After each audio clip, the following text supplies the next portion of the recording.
Hello, everyone, and welcome to the Her Effect podcast. I'm Jaime Cross, and I'm so excited about doing episode 3. In episode 2, we talked about, pursuing vision. That vision and dreams are actually placed in you as blueprints to show you the way and to show you that there's something more. And so many of you have suppressed that. And I hope that by now you have taken some time to write your vision down and make it plain so that you can begin to step out into step 2. So I know that the second question that comes to a lot of women's minds is, okay, well, I have this dream that maybe feels so big, I can't even begin to take bites off of it. Or where do I start? Or this isn't possible because I have all these other things going on. And in this episode, we're going to talk more about before you start executing on strategy. I want to give you a vision of what it would be like to operate your life and your home and your business from a place of complete rest, not stress, not striving,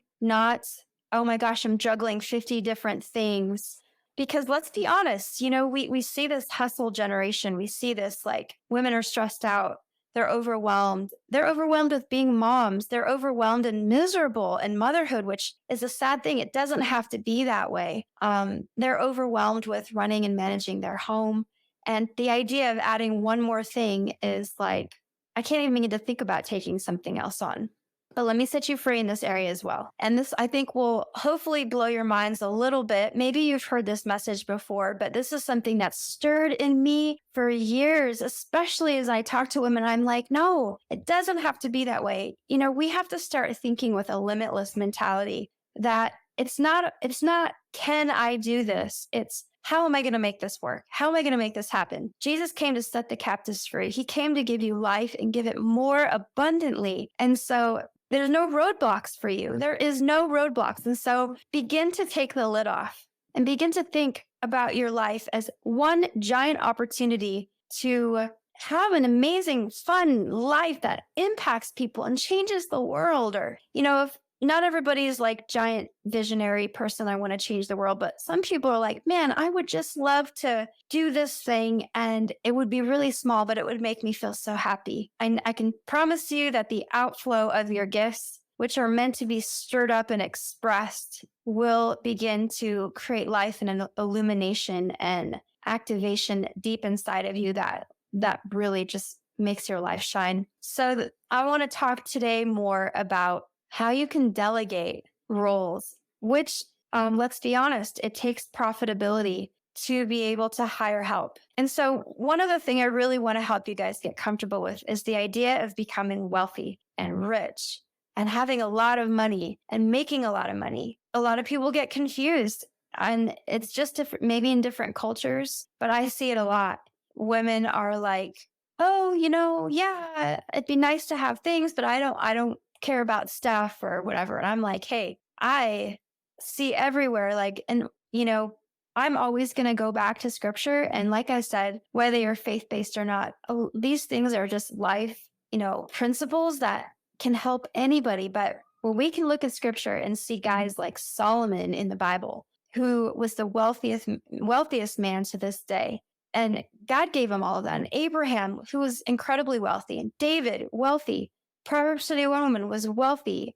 Esther was royalty. God does not have a problem with money. What happens is when people start chasing money and it magnifies the stuff inside of them, and then they begin to become, and then it corrupts them. And so money is a tool, just like anything, and it can be used for impact. The Bible actually says, take care of the widows and the orphans and bind up the brokenhearted and set the captives free. And I believe that money is a tool that we can use to do all of those things. And how can we do them if we ourselves are so broken? And we also have a culture of, I'm so broken, or I'm just so low. Like, people are almost afraid. Women are afraid to be like healthy and whole and not struggling all the time. And, I have struggled greatly. And I feel like it's because I am where I am now because I mastered struggle by taking those as teachable moments and growing from them. Every time I struggled, I've experienced betrayal, rejection, losing money and our home and being robbed by people and many violations and dreams being crushed and men telling me you'll never accomplish these things. And those things only stirred up boldness inside of me. So I want you guys, as the her effect, when I bust out the manifesto with you guys, it's going to be incredible. And at the end of the manifesto, it says, I am the her effect.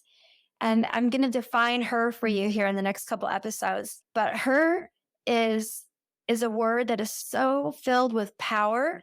I'm not saying that we can't struggle, but as a sisterhood, as a community, as women who are in pursuit of something that makes a difference in the world, we don't have to stay in our struggles. We can grow and become strengthened by them and become powerful people inside that reflects itself outside by impact. And so that's the place I want to take you, is to this place of wholeness. And my vision for these podcasts, my vision for the Her Effect in the university and all the things that we'll launch out is to bring women to a place of contentment and wholeness in whatever it is that they see themselves being and doing.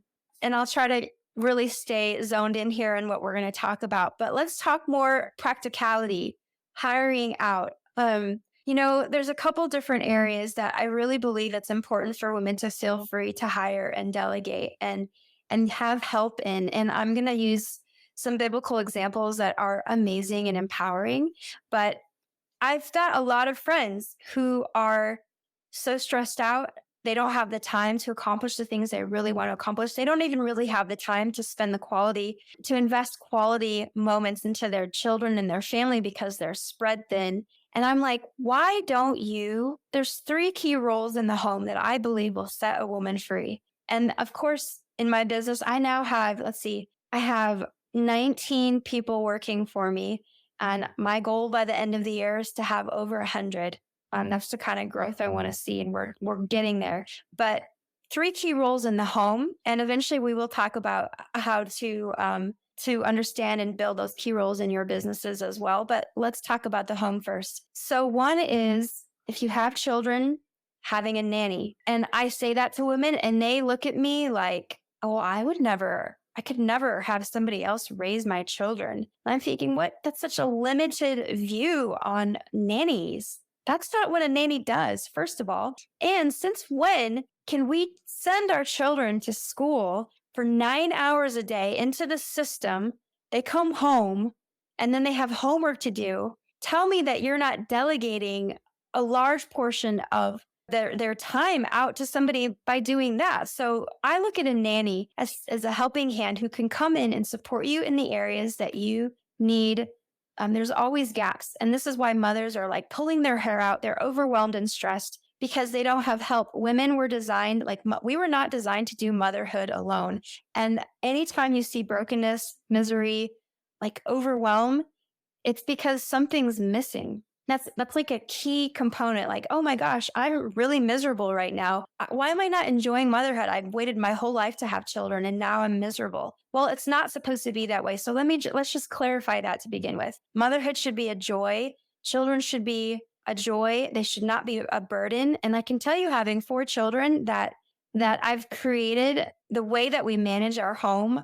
Children are not a burden. Having a family is not a burden. And I'm not stressed out. So let me just tell you how I do that. And I have come from a place of complete stress before having help, before building my business and getting it to where it is now. I was very stressed out. And had it not been for Nathan being so willing to help all the time and change diapers and we have 100% teamwork in the home. And so this is definitely something where maybe if you need to shift some roles with you and your hubby, it's a conversation worth having. But Nathan and I decided in the very beginning that it wasn't going to be, okay, you do the dishes and the diapers, Jamie, and I'll go out and win the bread. It was never like that. It was always, we will share the journey of parenthood together. I'm 100%, he's 100%. Whatever needs to get done, gets done. If I'm up here working and the diaper needs to be changed, Nathan's oftentimes at that time, especially on the weekends when I would spend most of my evenings and weekends and early mornings before he would go to work and nap times building business, So he was doing all of those things that typically society would say, oh, that's her role, but we never saw it that way. The second thing is a nanny, I'll go back to having a nanny. A nanny is a helpmate in the home. Now, I've hired my mother to help me in that role, and she is there to support me, to lift my arms.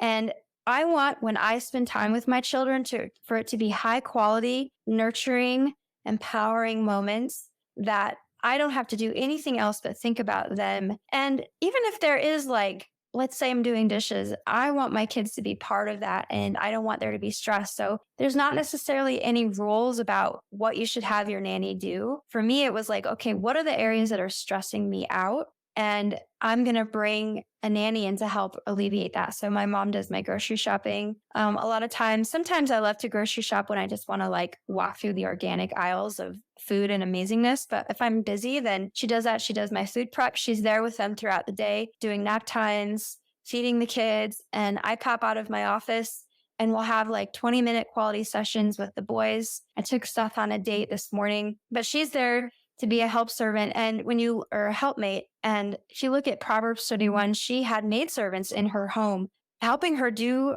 the family stuff. And my mom is on the same page as far as how we train the kids and how we discipline. And so you want to find somebody that is going to be able to be aligned with your vision for how you want to run your home and how you want to do things.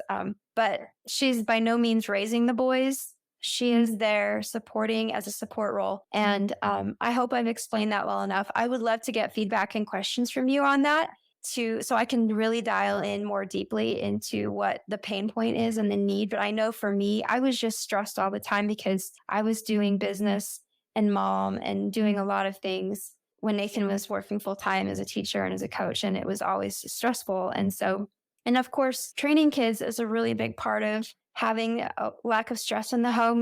We enforce consequences, and the boys know when I say something, I say it once. I don't have to repeat myself. I'm not beating my head against the wall. They obey right away, and obedience it's a big part of keeping them safe in life. Teaching your children from a young age to adhere and to listen and to obey. And that doesn't mean taking their voice away at all by any means, but it is the kids are submissive to when I give them instruction, and there's so much peace in the home. And when they want to push back, they're like, Mama, can we talk about this? And of course it's always, yes, let's talk about this. It's never like, I hope that makes sense. So I'm kind of getting on a bunny trail there. The second person in the home is somebody that can come and take the cleaning and the burden of like keeping your house clean and straight and in order off your plate. I have not cleaned a bathroom now in almost 6 months, and it's the most beautiful thing in the world. I have guests coming over and I know that my house is clean and I don't have to come home and I don't have to think about those things. I can invest my energy into pouring quality time into my children and to building an amazing business. And so the third role would be to have someone of like a house manager. When you're starting out, maybe your nanny can do that, or maybe your maid can do it, but a house manager eventually, somebody that is there managing the home as far as like getting the dry cleaning done, making sure that, if there's food prep that has to happen. Like for me, I know that I'm going to do certain smoothies and juicing, making sure that there's a list created for groceries, making sure we don't run out of diapers and toilet paper and things. And that could potentially be a part-time job. Just making sure that bills are paid and things that create drag. Can't tell you how important it is to be able to build momentum and run without having all of these like things entangling you. And so as you build and you begin to grow what you want to do, those things will become more clear to you. But I just want to set the stage for you right now. Begin to imagine what it would be like to have a family and build a business or have a career without any stress.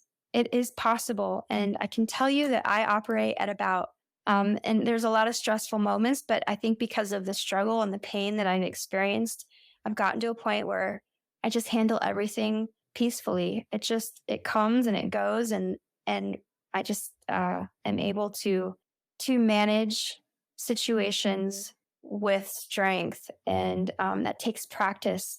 It's a big topic I think I want to cover at some time, but we have to practice these things in life. We have to practice thinking right thoughts and speaking right words and powerful words and aligning our actions with what we want. And we have to practice becoming powerful.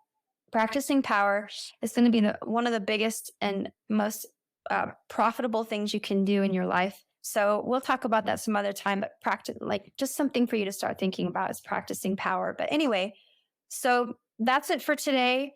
Just imagine what it would be like to do and to begin to pursue vision with no drag and having the help that you need. Like, feel set free. It's good. It's not only okay, it's a good thing to have help in your home. I'm sorry. We have a tutor that comes and teaches the boys because they're homeschooled. I didn't want the kids gone 9 hours a day. I have no problem with school and with education. I do have a problem with the system right now. And we can talk about that some other time. It's definitely a polar topic, and you're going to find me cover some polar topics, raise a lot of questions for you. But I have no problem with school, but I do have a problem with the system. And so I wanted to keep the kids. I wanted to be able to have them around. And like, we do a lot of adventures, and I take them on these amazing adventures and educational trips. They're part of building the business. The boys are taught and trained. I never wanted them to grow up with a job mentality. We'll talk about that again in the future. But when they come into the business, they are like contractors, and they give me proposals, and I negotiate, and I teach them how to do a job with excellence. And so there's so much education that comes along with that. But please let me know if you have any questions along this episode and along this particular topic. And I know we'll probably dive deeper into it, but that's it for now. I love all of you. Be empowered today. Begin to take action. And then the next episode, we are going to talk more about business and where to get started in your business so that you can begin. You're so close. If you're at zero right now with a company, let me just get you really excited about the next episode. You are literally 30 days away from making your first bit of profit, like from conversion. 30 to 60 days. It doesn't have to be years away. So lots of exciting things happening in the world today. When I first started my business, a lot of the things that are available to us now were available then, and it's amazing. So can't wait to see you in the next episode. Again, love you, and I will talk to you later. Thanks for listening to today's show. Hit subscribe or follow, and be sure to share this episode with a friend.